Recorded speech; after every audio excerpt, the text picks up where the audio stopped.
Everyone has a story. The automotive world is surrounded by some of the most passionate people on the planet.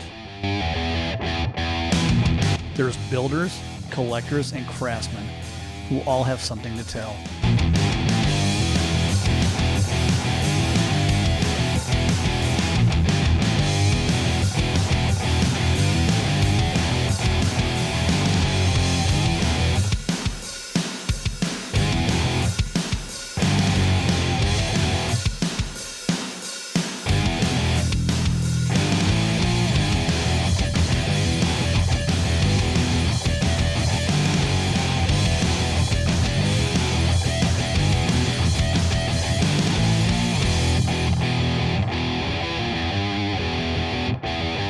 I'm Brad King, and this is Stories in Steel.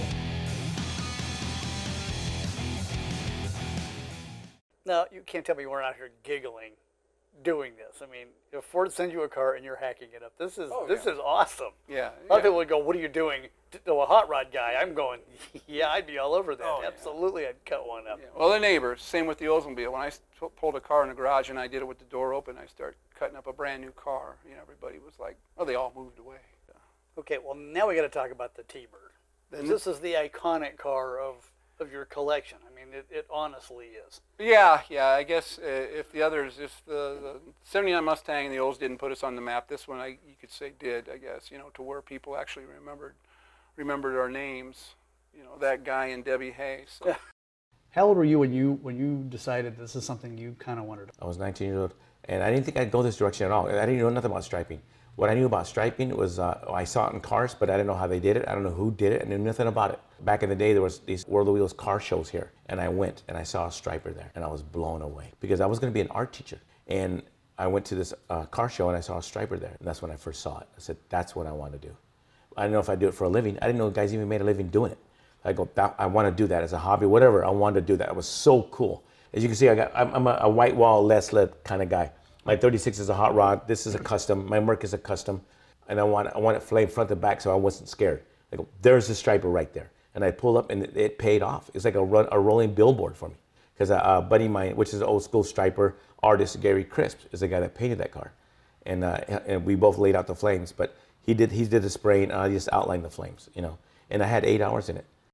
Actually, I'll tell you the truth, I probably started collecting when I was as early as 5 years old, 5, 6 years old. So what was your thing? I mean, what did you start with? What was your? My mom always worked at a restaurant. She was always a cashier, and she knew a lot of the people that owned car agencies in Long Beach. And these guys liked my mom and stuff. They became friends.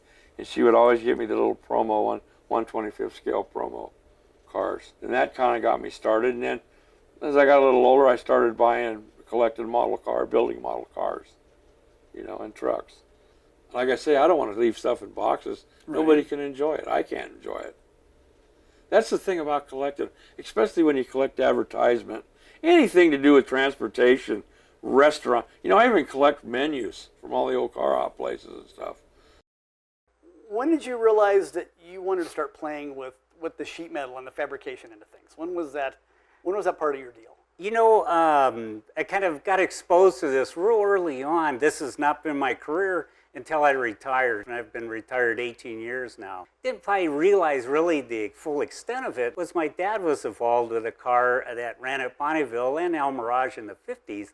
It was owned by Jim Coburn. My dad was part of the pit crew. And I used to go down there with my dad while the guys were working on it in his shop. And Jim, to a little kid, he seemed like a giant, a great big guy. And he was gas welding the aluminum nose he had built for the race car. Why did you become an automotive artist and not do architecture or not do wildlife? What made you want to get into illustration? So it's kind of a loaded question. That's a really loaded question, yeah. Love cars. And that's right about the time I got involved with like Troy from Rad Rides by Troy. Right. And the rest was history.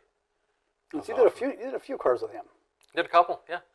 Did a couple really cool things. I got to work on George's Torino, right, which was a great deal that kind of got dropped right in my lap at the perfect time.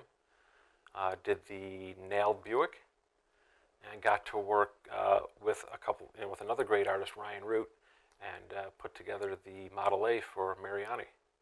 Now, drawing cars, just sketching cars when you first started doing it, and actually designing something that would be a usable product, something you could actually drive. I would imagine the little engineering background would help you understand a little bit of if it's going to work or not. Oh, big time. And as far as having the engineering background, that was great.